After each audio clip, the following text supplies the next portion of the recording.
Assalamualaikum warahmatullahi wabarakatuh. Bagaimana kabarnya? Semoga sehat selalu dan tetap cakep, cerdas akal, cerdas adab, kreatif, dan peduli lingkungan. Baiklah, pada kali ini Bu Devi akan membahas lembar kerja peserta didik tentang kemagnetan dan pemanfaatannya. Ada di LKPD pada pekan keempat. Nomor 1, sifat magnet adalah sebagai berikut kecuali, berarti cari yang bukan sifat magnet. Yang A, dapat menarik semua benda logam. B, memiliki dua kutub magnet. Betul ini ya, ada utara dan selatan. C, gaya tarik magnet terbesar terletak pada kutubnya. Ini benar. Dan D, kutub magnet yang berlainan jenis bila didekatkan akan saling tarik-menarik. Ini juga benar. Berarti pernyataan yang salah adalah yang A, karena tidak semua benda logam dapat ditarik oleh magnet. Kemudian nomor 2. Berikut perbedaan gaya magnet dengan gaya listrik, yaitu gaya magnet dihasilkan oleh magnet, sedangkan gaya listrik dihasilkan oleh muatan-muatan listrik. Berarti jawabannya adalah A.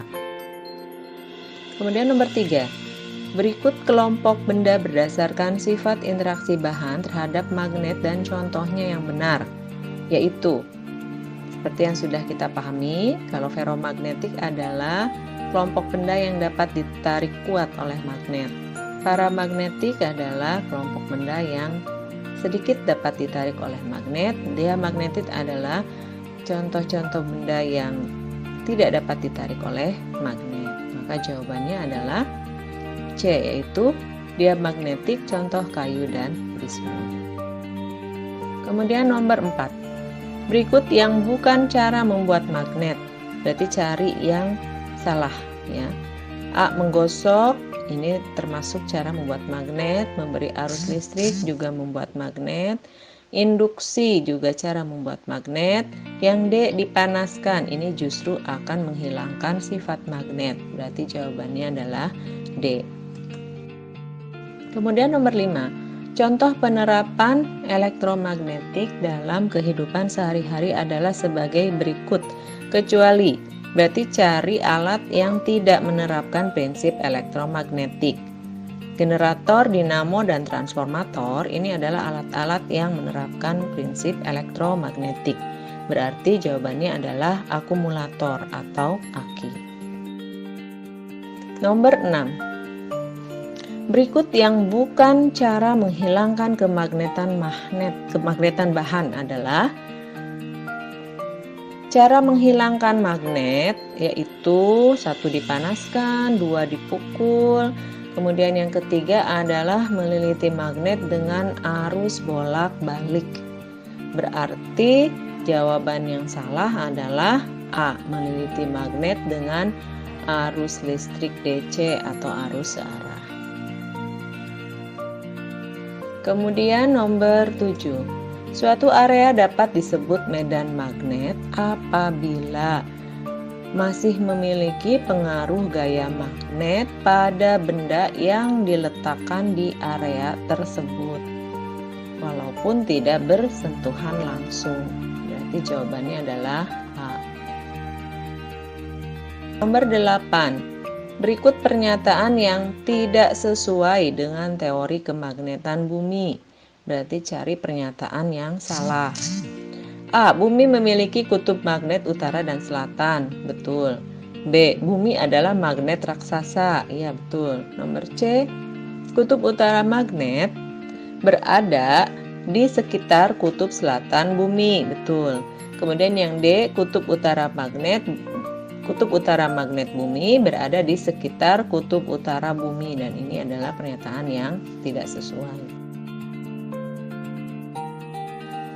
Kemudian nomor 9. Ketidaktepatan kutub utara dan kutub selatan magnet bumi disebut. Jadi kutub selatan magnet bumi yang berada di sekitar kutub utara bumi itu tidak persis sama. Ada penyimpangan. Nah, penyimpangan ini disebut sudut apa? Disebut sudut deklinasi.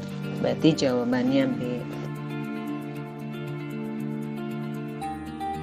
Kemudian nomor 10, sudut yang terbentuk oleh medan magnet bumi dengan horizontal permukaan bumi adalah, horizontal ini adalah garis yang mendatar. Jadi sudut antara garis mendatar bumi dengan medan magnet bumi itu disebut sudut apa? Ya, jawabannya sudut inklinasi. Nomor 11. Kesimpulan dari percobaan Oersted adalah bahwa arus listrik dapat menimbulkan medan magnet. Jadi jawabannya adalah A. Nomor 12. Berikut adalah arah medan magnet dan arah arus listrik menurut kaidah tangan kanan Oersted. Jadi tangan kanan kita 4 jari dikepal, ibu jari ditegakkan. Mana yang betul? Yang betul adalah ibu jari yang ditegakkan menunjukkan arah arus listrik dan keempat jari lainnya yang dikepal atau dilipat menunjukkan medan magnet. Berarti jawabannya adalah B. Nomor 13. Gaya yang dialami kawat berarus yang berada dalam medan magnet disebut gaya Lorentz, karena yang menemukan adalah Lorentz. Dia menemukan bahwa ada gaya di dalam medan magnet yang dialami oleh kawat berarus, disebut gaya Lorentz. Kemudian nomor 14, soal hitungan. Sebuah kawat penghantar memiliki panjang 12 meter, tegak lurus berada dalam sebuah medan magnet sebesar 90 Tesla. Jika kuat arus listrik pada kawat sebesar 2 mA, berapakah besar gaya Lorentz? Ini diketahui L adalah simbol untuk panjang kawat, sama dengan 12 meter. B adalah simbol untuk medan magnet, besarnya 90 Tesla. Kemudian I adalah kuat arus listrik, besarnya 2 mA. Harus kita konversi menjadi ampere dengan cara dibagi 1000, sehingga hasilnya 0,002 ampere. Yang ditanyakan adalah berapa gaya Lorentz, atau disimbolkan dengan F, satuannya dalam Newton. Rumusnya adalah gaya Lorentz sama dengan perkalian antara medan magnet, kuat arus listrik, dengan panjang kawat. Jadi 90 Tesla dikali 0,002 ampere kali 12 meter sama dengan, kalau 9 kali 2 kali 12 itu hasilnya 90 ya, 90 kali 2 kali 12 itu hasilnya 2160. Kemudian ini 0,002 itu kan 2/1000 ya. Jadi berarti dibagi 1000. Hasilnya adalah 2,16 Newton. Jadi besar gaya Lorentz adalah 2,16 Newton. Kemudian nomor 15. Jika gaya Lorentz yang dialami sebuah kawat penghantar yang panjangnya 5 meter adalah 1 Newton dan arus yang mengalir pada kawat sebesar 2 mA, berapakah besar medan magnet yang dialami kawat penghantar tersebut?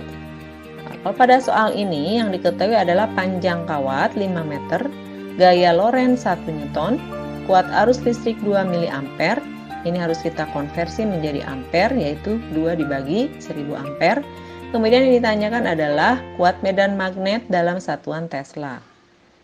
Ya, kalau gaya Lorentz sama dengan perkalian kuat medan magnet kali kuat arus kali panjang kawat, maka kalau yang diketahui adalah gaya magnet, maksudnya gaya Lorentz, kuat arus dan panjang kawat, yang ditanyakan adalah kuat medan magnet, maka persamaannya menjadi B sama dengan F dibagi I kali L.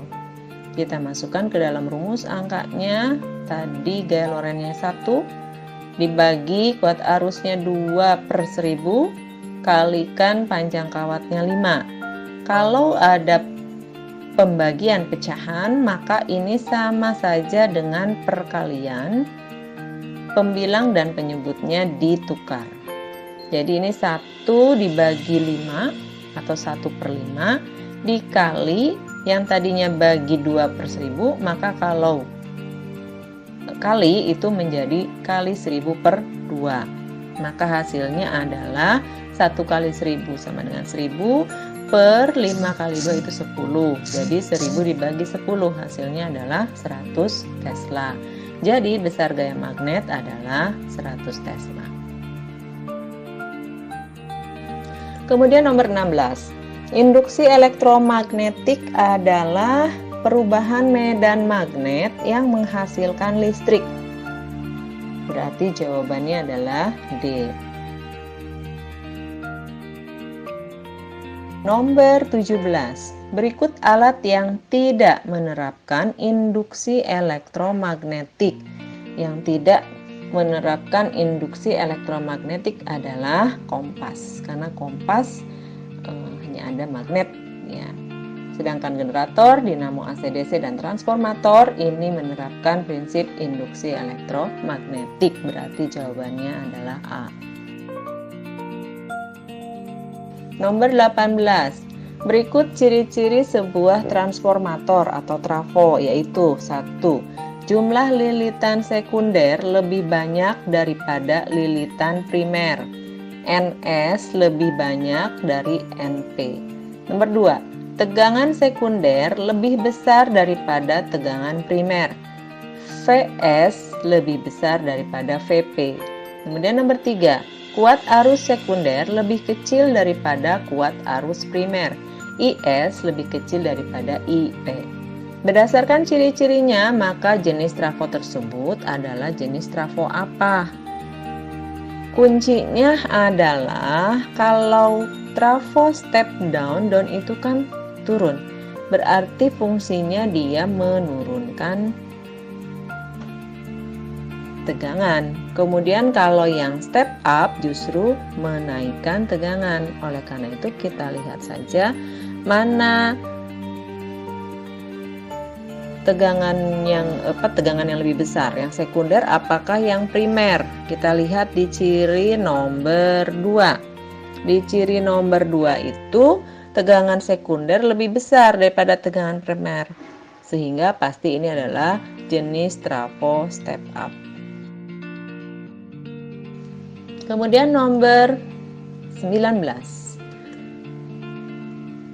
Sebuah transformator memiliki 1500 lilitan primer dan 300 lilitan sekunder. Bila tegangan sekunder transformator tersebut 3 volt dan arus primernya 1 ampere, di sini ada 2 pertanyaan. Nomor 19, berapakah tegangan primernya?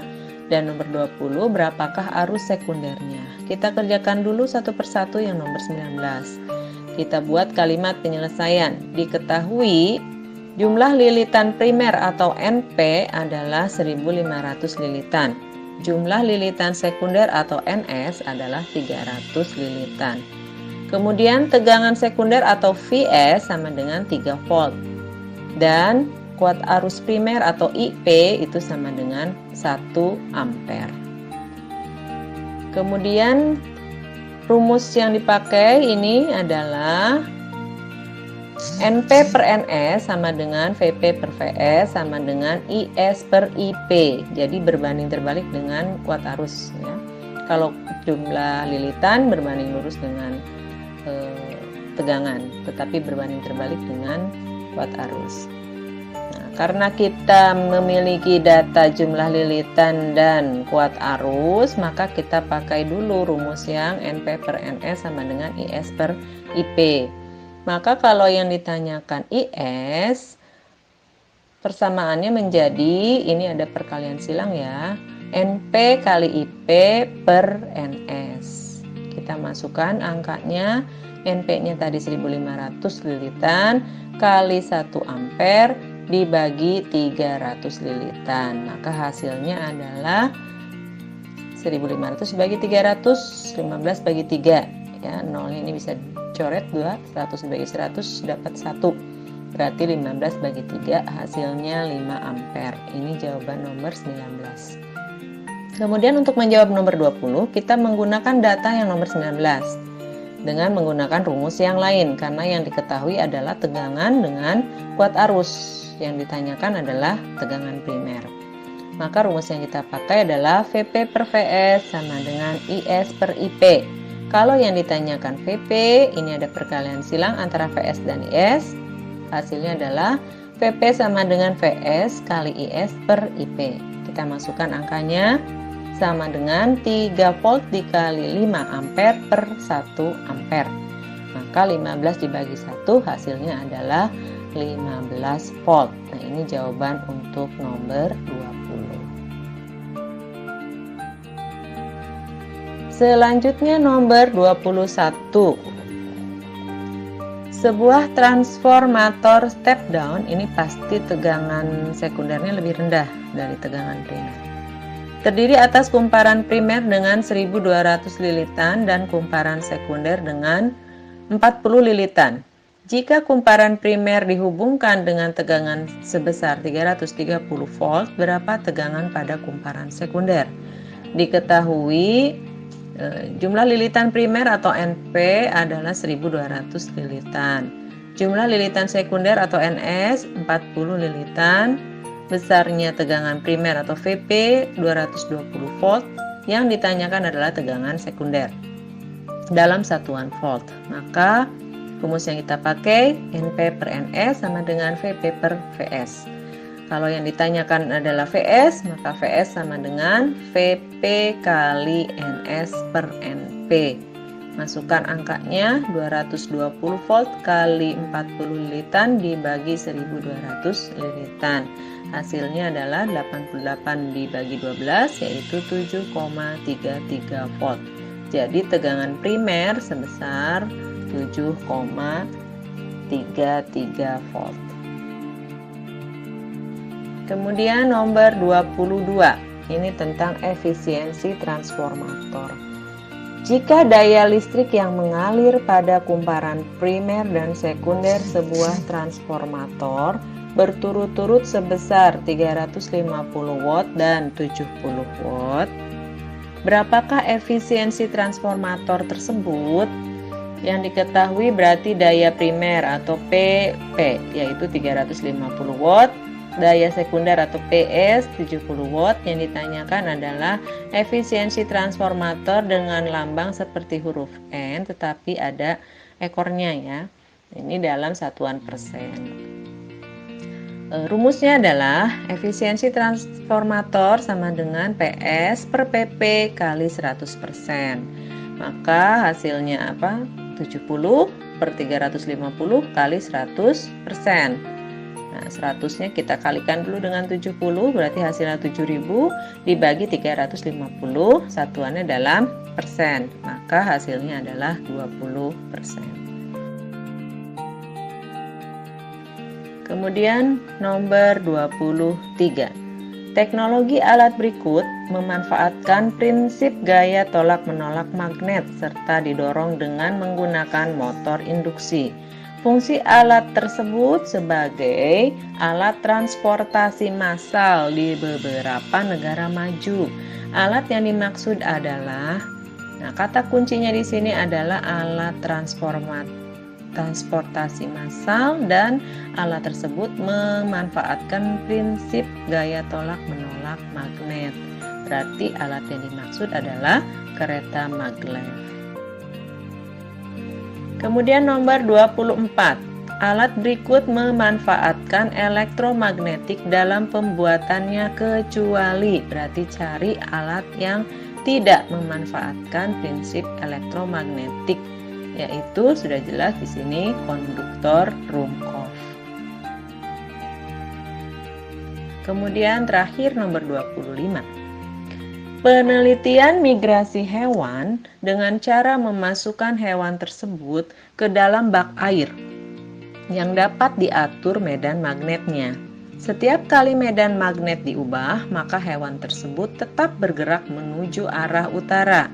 Kesimpulannya, jenis hewan itu mampu merasakan medan magnet bumi untuk memandu migrasi dari lepas pantai Florida menuju lepas pantai yang hangat dan tenang di sekitar akhir musim gugur. Hewan yang dimaksud adalah, ini sudah jelas ya, hewan yang dimaksud adalah lobster duri. Baiklah, demikian pembahasan lembar kegiatan peserta didik kelas 9 bab tentang kemagnetan. Mudah-mudahan bermanfaat, semoga sukses selalu. Assalamualaikum warahmatullahi wabarakatuh.